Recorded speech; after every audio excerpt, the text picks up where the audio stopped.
This is the Loan Creator YouTube. We hope this video helps. In this video, I will explain how to withdraw KuCoin USDT.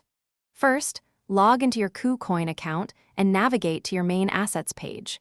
You will need to ensure you have sufficient USDT in your main or trading account. We will cover the essential security verification steps, such as two-factor authentication, to protect your funds. This guide aims to make the withdrawal process straightforward and secure for everyone, ensuring your assets reach their destinations safely and efficiently. To begin, locate the Withdraw button within your KuCoin Assets section. Once clicked, you will be prompted to select the cryptocurrency you wish to send out. Choose USDT from the list. It is crucial to then select the correct network for your withdrawal. Common options include TRC20, ERC20, or BP20. Mismatched networks can lead to permanent loss of funds, so double-check this step carefully before proceeding.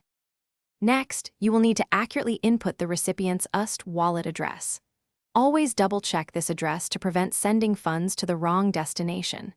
Then, enter the precise amount of USDT you intend to withdraw. Be mindful of any minimum withdrawal limits, which are typically around 10 USDT. The system will display the network transaction fees, which vary depending on the blockchain chosen, often a few dollars or less. Finally, you will be asked to complete all necessary security verifications. This usually involves entering your trading password and a two-factor authentication code from your Authenticator app.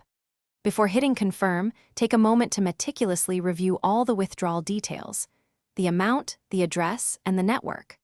Once confirmed, your withdrawal will be processed, typically taking anywhere from a few minutes to an hour, depending on network congestion. Thanks for watching. Consider subscribing if we helped you.